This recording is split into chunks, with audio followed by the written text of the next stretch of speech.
So how does Brian May sound like Brian May? Just what is his secret sauce? You want to get the lowdown on his style? Hang out to find out. Now what we're doing today is listening to Brian May's iconic solo on Crazy Little Thing Called Love. It fits the song so well, and I'm going to break it down and talk about just how Brian May has achieved this. So first, let's listen to the solo.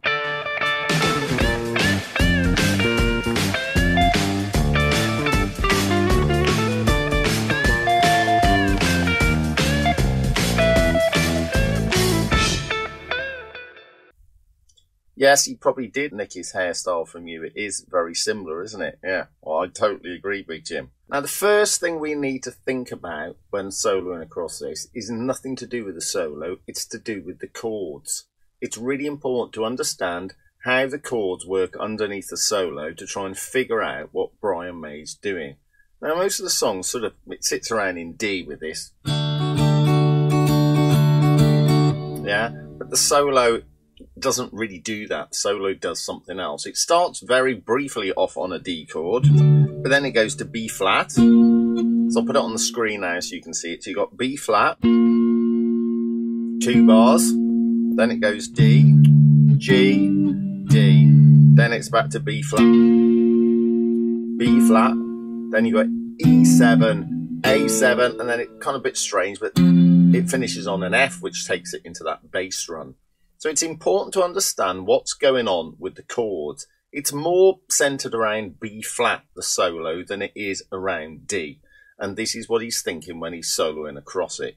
And what Brian May is kind of doing this solo is he's kind of following the chords, a bit like, you know, this guy here used to follow the chords a lot. Yeah, I know you were kind of one of the first to do it and everyone stole it off you. We know that, and thanks ever so much. We're not worthy and all that. So let's start off analysing the solo. I'll put the tab up as we go so we can see what we're doing. So it starts off on the D chord, very briefly. And he's just outlining the D chord. Very much like Chuck Berry might have done, right? And then it goes to B flat, right? Now over that,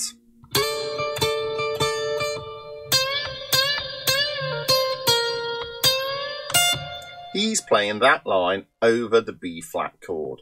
So why is he playing that line? What's he seeing? Well, he's seeing this. We're in, what is it, Big Jim? Yeah, we're in position 4 here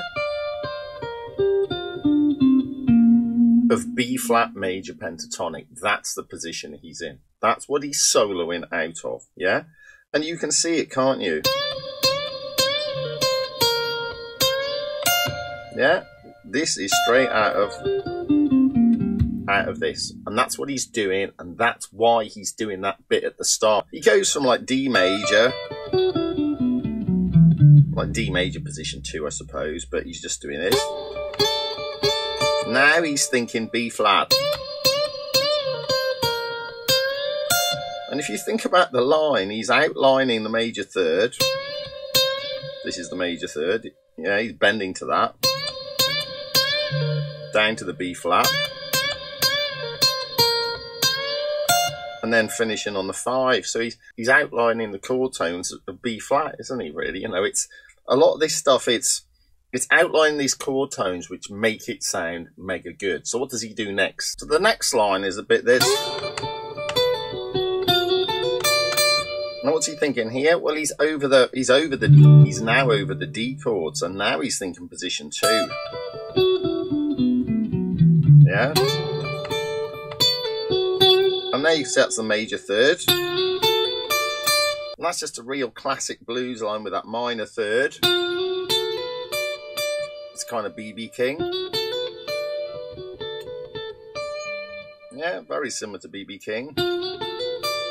So he's outlining the D chord. Then he goes to this.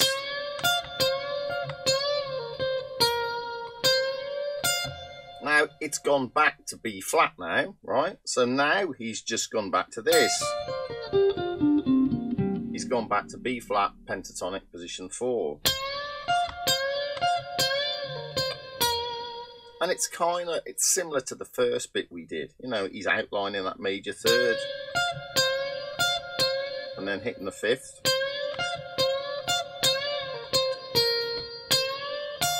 Yeah, so you think so far he's outlined the B flat with position 4. He's outlined the D with position 2 of the D major pentatonic. And then he's going back to outlining the B flat, right? So let's see what he does next. So next we've got the bit that goes from E to A. So he's going, now that's just outlining the E. He's just doing another little Chuck Berry thing again. Yeah, and then now it's going to the A chord. So he's singing this A note and he's going to the minor third over A7. That's very typical of what you do in the blues. It's kind of like doing minor pentatonic over the dominant 7th chord. And then he's walking down. He's walking down here. And he's kind of here, he's kind of in position 3 of A minor pentatonic. But he's electing to play this note, which is the 6th note of the A major scale, which gives it a little bit of a mixed major and minor tonality. So you've got kind of E, a bit minor of A, a bit of major of A, right, and then you're down to the 5th of the A. So all of that line is, and then you've got, and on this bit as well, starts off on E, like I said. Now we're in A. Listen. You can hear that line resolving to A, can't you? So you can clearly see that he's thinking A major pentatonic over this, but adding a little twist of minor. It's very clearly in that A territory. He's just finishing off on the major third of the F here. Outlining the major third of the F, and then the solo's finished and it moves down into that bass run, okay? But the amazing thing on this solo for me is just how closely Brian May is following those chord tones. He's doing it in a very bluesy way with lots of sort of bluesy lines. And all these are very, very bluesy, but he's done it in a very chord tone centric way. And that's what makes the solo sound really good. There's 3 elements that are going on. 1, his choice of chord tones and how he follows the chords, using those chord tones very carefully. 2, the blues element of it and taking ideas from people like Chuck Berry. And 3, his phrasing's very, very cool. So those are all the little sort of secret ingredients that make this solo such an iconic solo. So have fun with that. Don't forget to check me out on Patreon by clicking the link below. Catch you next time.